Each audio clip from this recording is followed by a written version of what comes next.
हरे कृष्णा, राधे राधे। कैसे हो आप सभी? आशा करती हूँ आप सभी स्वस्थ होंगे, परम मंगलमय होंगे। प्यारे भक्तों, आप सभी की रुचि के अनुरूप ले आई हूँ आज फिर एक नया ऐसा चरित्र, भक्त चरित्र जो समय के साथ गिरा भी और फिर उठा और वापस प्रभु ने उसे अपने श्री चरणों में स्थान दिया। हमारे प्रभु बहुत ही दयालु हैं। गलती से भी अगर कोई गलती कर देता है तो उसे वो क्षमा ज़रूर कर देते हैं, यदि वो उनकी शरण में जाए तो। हम भी ऐसे ही अधम प्राणी हैं। अगर हम भी प्रभु का नाम ध्यान करें, प्रभु को याद करें, प्रभु के चरणों में पूर्ण रूप से समर्पण कर दें, तो दीन बंधु दयालु कृपा निधान वो कृपा सिंधु हमें अवश्य ही माफ़ कर देते हैं और अपने श्री चरणों में स्थान ज़रूर देते हैं। ऐसी ही एक कहानी है, एक प्रसंग है कंडू ऋषि के जीवन से जुड़ा हुआ। आइए वीडियो शुरू करते हैं। और वीडियो शुरू करने से पहले एक छोटी सी रिक्वेस्ट है आप सभी से। अगर आप चैनल पर नए हैं तो प्लीज़ चैनल को सब्सक्राइब कर दीजिएगा।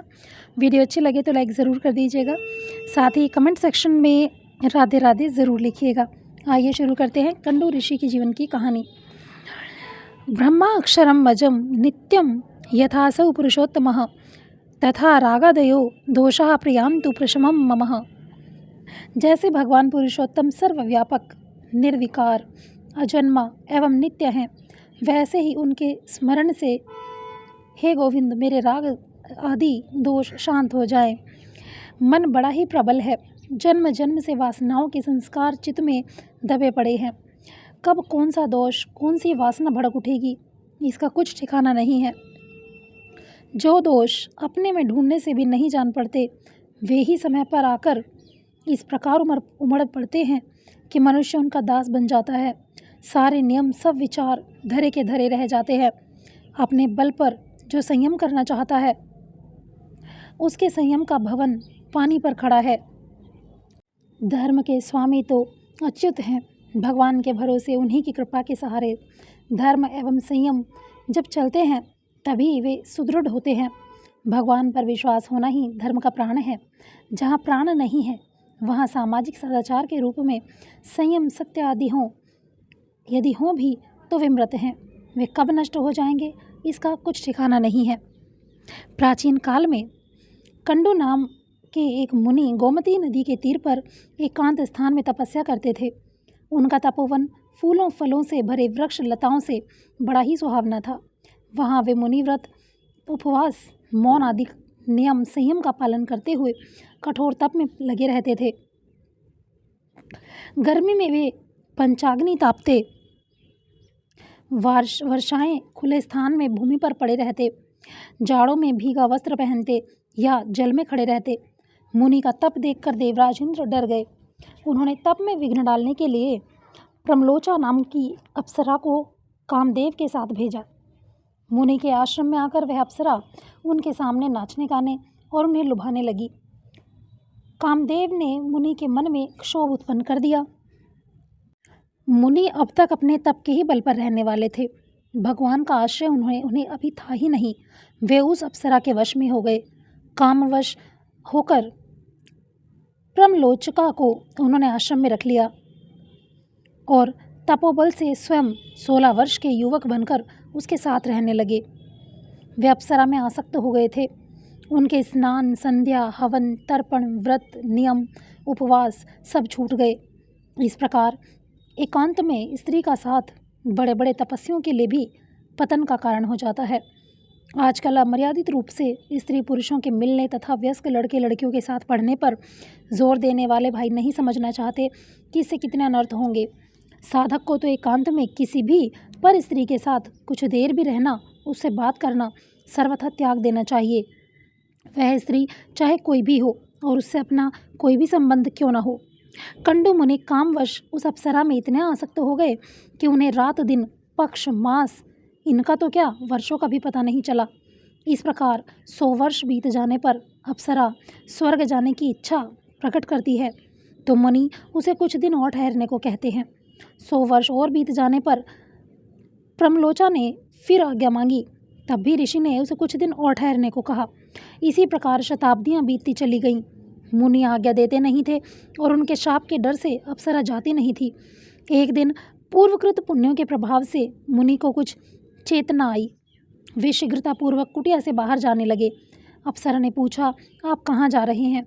उन्होंने बताया, सूर्यास्त हो रहा है, संध्या करनी है, अन्यथा कर्म का लोप हो जाएगा। अप्सरा ने हाथ जोड़कर नम्रतापूर्वक कहा, भगवान, आज क्या नया सूर्यास्त हो रहा है? वह तो नित्य ही होता है। कितना समय बीत गया, आपने किसी और दिन तो संध्या की नहीं। मुनि को आश्चर्य हुआ। उन्होंने कहा, तुम ये क्या कह रही हो? आज सवेरे ही तो तुम आई हो। अप्सरा ने बताया, भगवान, यह तो ठीक है कि मैं जब आई तब प्रातःकाल का ही समय था, किंतु उसे तो 907 वर्ष 6 महीने और 3 दिन बीत चुके। मुनि को विश्वास ही नहीं हुआ। अप्सरा ने समझाया, आपके सम्मुख झूठ बोलने का भला कौन साहस करेगा?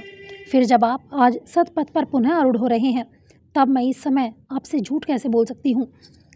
प्रम्पलोचा की बात सुनकर मुनि को बड़ा दुख हुआ। वे बोले, पापिनी, तूने बहुत बुरा किया, तूने मेरे तप का नाश कर दिया।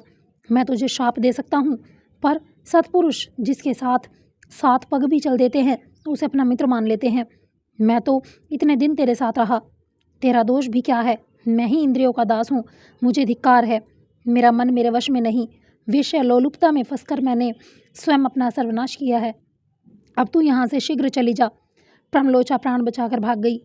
उस समय प्रम्लोचा गर्भवती थी। उसके गर्भ से एक कन्या उत्पन्न हुई जिसका नाम मारिया हुआ। यही मारिया दक्ष प्रजापति की जननी हुई। तपोभ्रष्ट होने से कंडू मुनि को बड़ा पश्चाताप हुआ।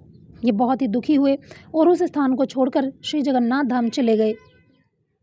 उन पुण्यात्मा के पूर्वकृत पुण्यों का उदय हुआ। पश्चाताप से व्याकुल होकर उन्होंने भगवान की शरण ग्रहण की और कहा कि हे प्रभु, अब मैं आपकी शरण में हूँ। ये श्री पुरुषोत्तम का ध्यान करते हुए कठोर नियम व्रतों का पालन करते तथा श्रद्धा के साथ एकाग्र मन से उन करुणा वरुणालय प्रभु की स्तुति किया करते थे। भगवान में लगते ही मुनि का मन निर्मल हो गया था। उसमें भगवान के दर्शन की प्रबल उत्कंठा जाग गई। उनके प्राण भगवान की भुवन मोहन छवि का दर्शन पाने के लिए तड़पने लगे। मुनि को भक्ति एवं उत्कंठा में भरा हुआ देखकर प्रभु उनके सम्मुख प्रकट हो जाते हैं।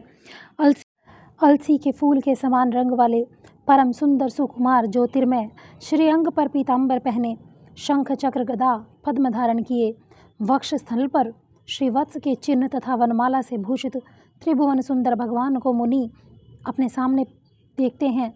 भगवान उनसे कहते हैं, सुव्रत, तुम क्या चाहते हो? तुमको जो कुछ भी मांगना हो मांग लो। कंडू मुनि प्रभु के चरणों में गिर पड़े।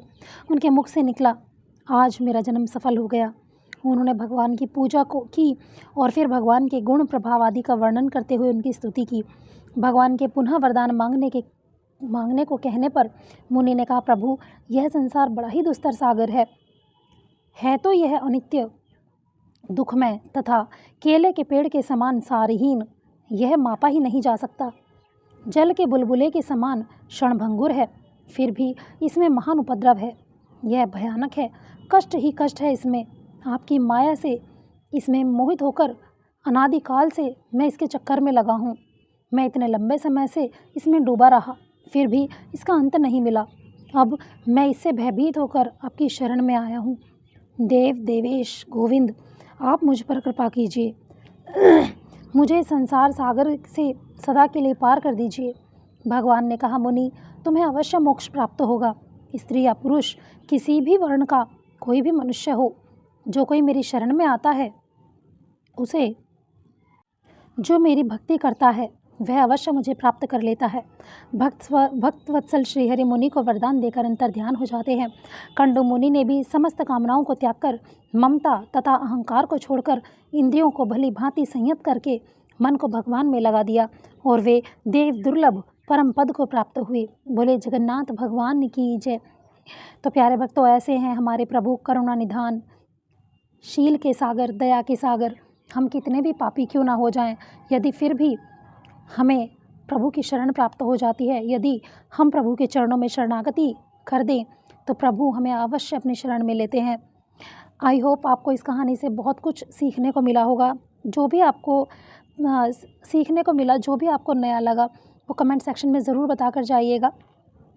और अगर वीडियो अच्छी लगी हो तो लाइक ज़रूर कर दीजिएगा। और कमेंट सेक्शन में अपने अनुभव ज़रूर बताइएगा कि आपको कहानी के दौरान कैसे अनुभव हुए, क्या लगा। साथ ही अगर आपने ये कहानी पहले सुनी हुई थी तो ज़रूर बताइएगा, सुनी थी या नहीं सुनी थी। तो चलिए मिलेंगे नई वीडियो में एक नए प्रसंग के साथ, एक नए चरित्र के साथ। तब तक के लिए हरे कृष्णा, राधे राधे। बने रहिएगा चैनल पर। Bye bye, take care.